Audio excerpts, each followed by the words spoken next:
This is the first episode of a new podcast series I'm doing, and I'm happy to be joined today by Alex. Hello, mate. Hello, mate. Alex, could you tell the guys a little bit about yourself, what you do, and your background? Okay, so the name's Alex McClellan. I run Practical Anxiety Solutions. I'm an anxiety therapist, social anxiety coach. I specialise in a rapid form of therapy called IEMT, or Integral Eye Movement Therapy. Yeah.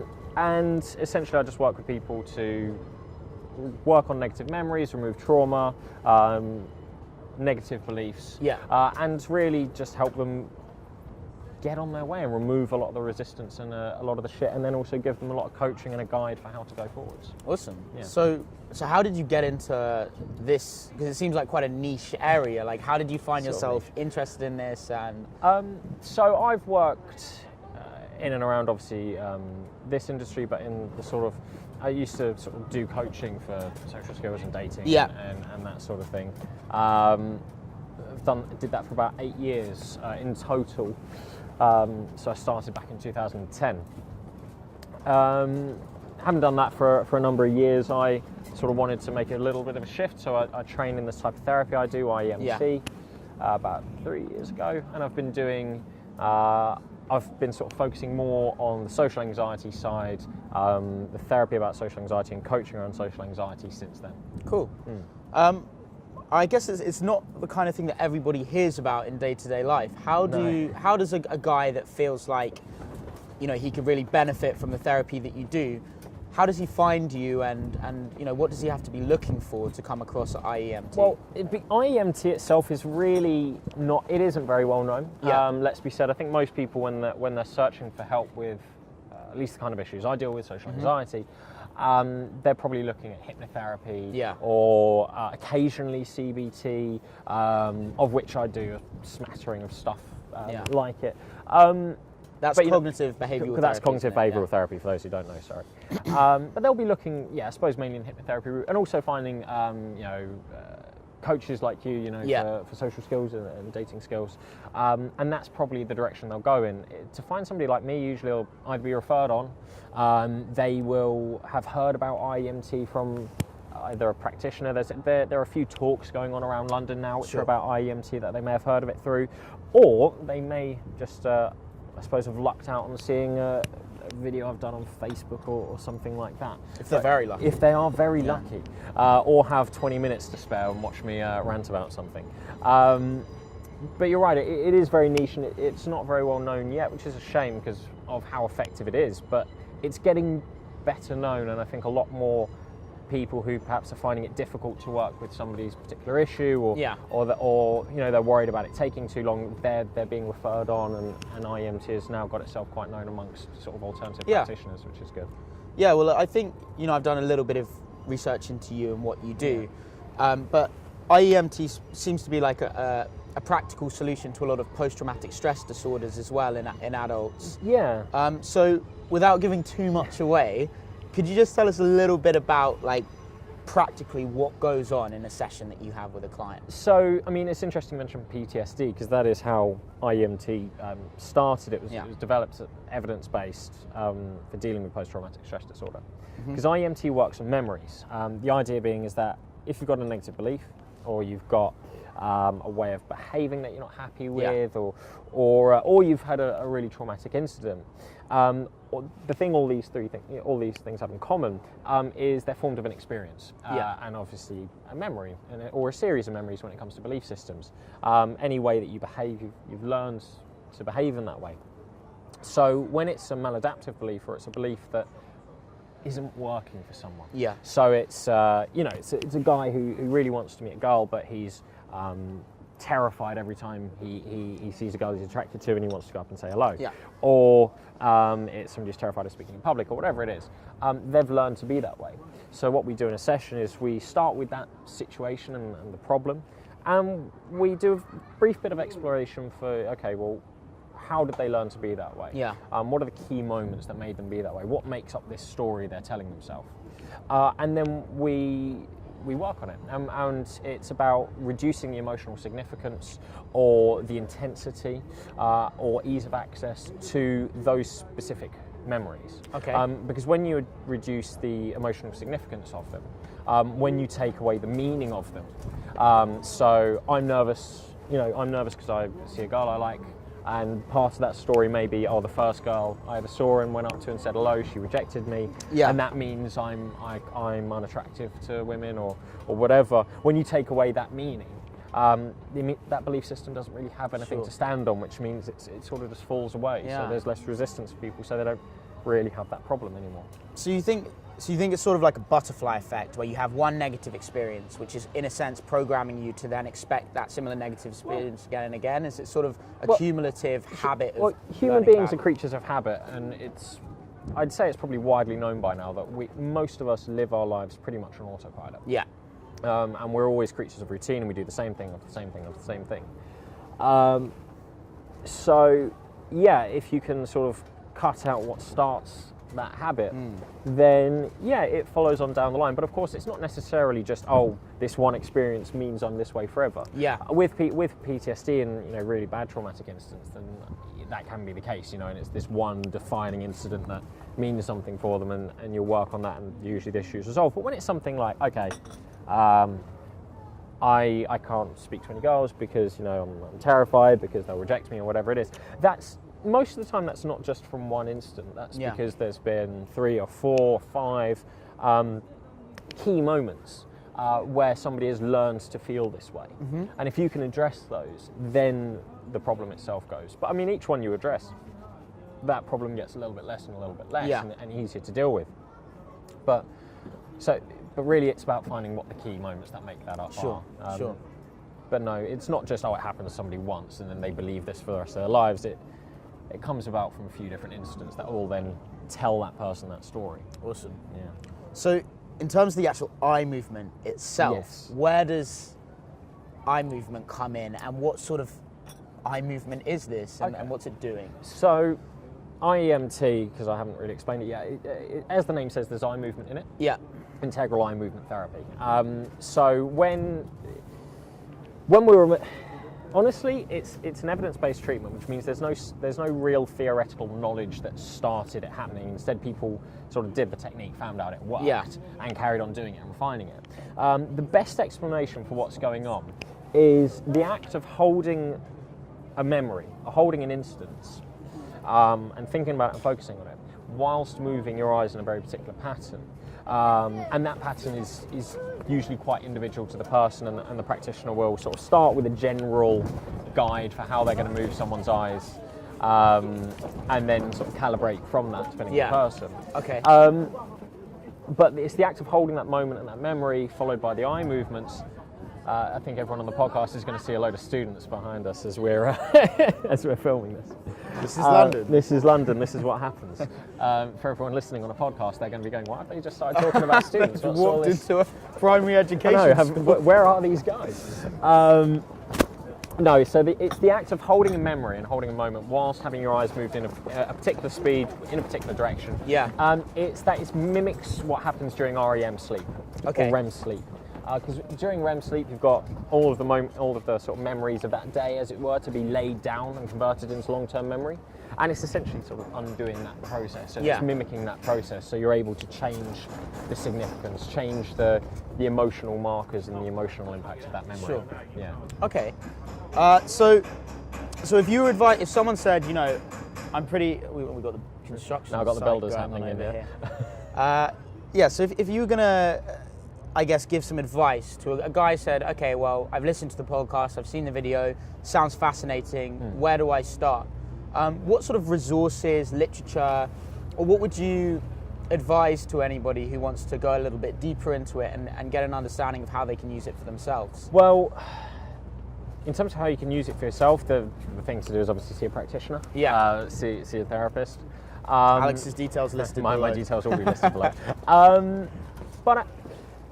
But the thing is, you don't just have to do IMT. I mean, you can look into getting other sorts of things. And generally, the thing to do is, if you are thinking, well, okay, so I've got this anxiety and I'm nervous in this situation. Yeah.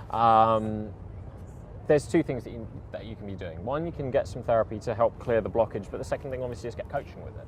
Mm-hmm. So if you're thinking, okay, well, I've got this anxiety and I'm nervous or whatever, but I'm not sure about this whole therapy thing, or I'm not sure where to go next, then usually the first thing I'd actually say to do would be, one, sort of contact a therapist, because most should have a consultation with you anyway and point you in a direction, but also just go and get some coaching, like with you or whatever, and do an hour or a couple of hours, and if they're any good, that coach will be able to sort of tell you, well, perhaps you should think about getting a type of therapy, or actually you'll be fine sort of going on as you are. But the thing is actually just take some action and message somebody about it. Because lots of people get stuck, especially if you are anxious and if you do have social anxiety. What so many people do is just get stuck in the research phase. And if you look at any sort of models of motivation, it's always called like the pre-planning stage, or the preemptive stage, and people just stay there and research and never actually take the first step. So arguably, if you're watching this video, the chances are you may be in that stage already, or listening to this podcast, you might be in that stage already. And the best thing to do is just send an email to somebody, because it doesn't mean you have to do anything, but you'll be able to get the guidance you need to go forward. And you're probably going to get an email back, and when you've got that influence or that factor keeping recurring in your life, whether it's a guy emailing you back, you feel more committed to that cause. But I think you've raised a really interesting point actually in saying that people get stuck in the research phase. And I say to a lot of the clients that I have, if I were to go back and do my time again, I've been doing this for 4 or 5 years. If I were to start again, I would drop all the literature. I would go out with what I've got, not knowing a thing about it, and start approaching. And I just see what I've got, because you need to know what you still need to know. And I think just starting with action is always the best way to... Because constantly researching is a very comfortable place to be in. And it allows people to feel that they're working on something when they're not actually. And it's a hard thing to sort of realise. It is a hard thing to say sometimes, because especially when somebody's very anxious, it's completely understandable that they are nervous and scared of taking the first step. But that's why I say to everyone, make sure the first step you take is an easy one. Don't make it, okay, I'm going to go out and do 10 approaches today if you're anxious, because that feels like a lot. Actually, the best thing you can do is go, okay, what I'm actually going to do is I'm going to send an email to somebody to see what help I can get. Because that's an easy step to take, and then you've definitely taken a step. And then the next thing you can do is, while I'm waiting for a response, then the next time I'm out and about, I can go and approach one person. And just to take it really small. Because when people are in the research phase, what they're doing is they're seeing all this huge material and they're going, wow, this is great and that's great and they make sense and he makes sense. And this is amazing and I want to do all this. But then they've got this big ball of knowledge in front of them. And it's so daunting to tackle it. That it's they just difficult to navigate. How am I going to start? So you just really it's fine that you've done all that, but then just strip it all back and just think, right, I just need to focus on 2 really easy things I can do now. And for me, the 2 best things you can do is, 1, send an email to somebody, and then 2, just go out and make 1 approach or just do 1 thing to get you started. That's incredible advice. I think that's really, really sound advice. Well, particularly that whole idea of, just breaking it down into basically what do you need to do right now, rather than looking at this as some sort of macro level, enormous, as you say, ball of information. You just think, what is the steps I can take right now? And I think it's the same across so many different mediums and disciplines, that just sending an email to someone maybe that you even just admire and you say, I really enjoyed your work, and ask them 1 simple question. Say, I understand you're busy and you don't have much time, but I really appreciate you getting back to me. When I get an email like that from someone that's seen my channel, or I'm sure when you do, it makes you want to help that person, because they're so humbly asking for that. I'll give them a free session. I'll write a page or 2-page response sometimes to people who do that, because you do want to help and you understand how hard it is. The thing I'd say to that though is, the key thing about those 2 actions, and I think the first couple of steps somebody should always take, is, okay, so with obviously the clients you have and guys who are looking to get better at dating women and whatever, the goals people set are always really dependent on what the other person is going to do. I want to go out and get some girl's phone number, or do whatever. But that's always a really daunting task to take on, and actually that goal is not a goal you should be setting. It's not. The best thing you can do is just make the first steps you take everything about you, so things that you are going to do, because you can control all that. And then when you do that and you get that sense of achievement from it, that's how you're going to really build confidence. So Absolutely. that's why it's always about just make the approach, but you do that for you. You're not wanting anything from them. You're just doing it for yourself. You're sending that email, but you're the one sending it. That's your goal. It's not to get a response from them. It's for you to send the email. Correct. I think that's the other important part of those first couple of steps, is that those first steps you take, they're all about you. I think that's such a good point. Oh, goodness me.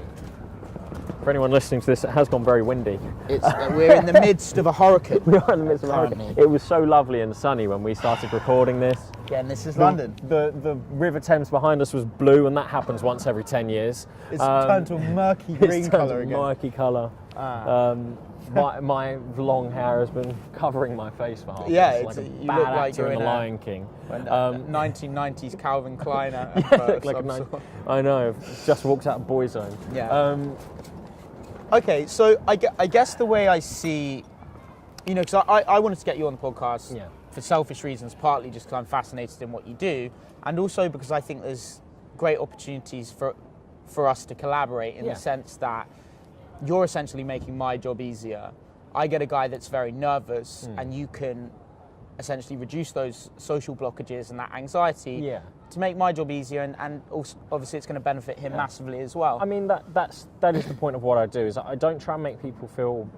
I'm very strange in the sort of therapy world and coaching world. In that a lot of people say, I want to make them feel, they're going to feel amazing after they've had a session with me. And a lot of therapists say this sort of thing, you'll have unstoppable confidence, unshakable confidence. You'll feel on top of the world. Yeah, but the thing is, I don't really care about that, because if I am working with somebody and they walk away from me completely confident in themselves and everything they do, I've created a psychopath. You've made a monster. I've made a monster, it's impossible. So my goal isn't to make somebody feel unshakably confident, it's to make their lives less shit. To pardon my French, Freud, no, please. We all know Freud, he always said that the goal of therapy was to restore humanity's natural unhappiness. And all of this sounds a bit down in the dumps, and obviously it's not that depressing, but it's about just getting people to an even keel where there's no resistance to the change they want to make. Because I think so many people sort of go, I feel like I'm hitting a brick wall, or I feel like I'm pushing against a wall and I can't get past it, and it's really frustrating for people. So I'm just about helping that wall not be there. Yeah, I mean, that's really interesting what you say about, Freud, restoring people's natural unhappiness, because it comes back to something we talked about previously, about this whole sort of self-help culture that we have. And it's like, you've got to feel happy the whole time. If you're feeling sad, just do this and you'll feel happy. Yeah. But really, as human beings, we should feel unhappiness. Unhappiness is what then flavors our happiness. Yeah, exactly. There needs to be a scale for us to appreciate one or the other. There needs to be a down to be an up. But it's about sort of regulating those so that you're not suffering when you're unhappy. You can just be unhappy and think, this is what it is right now. As long as I with your unhappiness. Come to terms with it. Yeah, I mean, I give talks on this actually, but we're quite emotionally illiterate. Yeah. In that we think, oh God, we shouldn't be sad and we shouldn't be stressed and we shouldn't be this and that and the other. But actually it's okay to be all those things as long as it's not the extreme of it. You never want to be at the extreme at one end or the other. Well, particularly in a place like London, it's fucking natural to feel a bit overwhelmed or sad or depressed. Or if you're in New York or these big cities, the idea of just waking up in central London every day and feeling like a happy yogi is ridiculous. Yeah, you can't do that.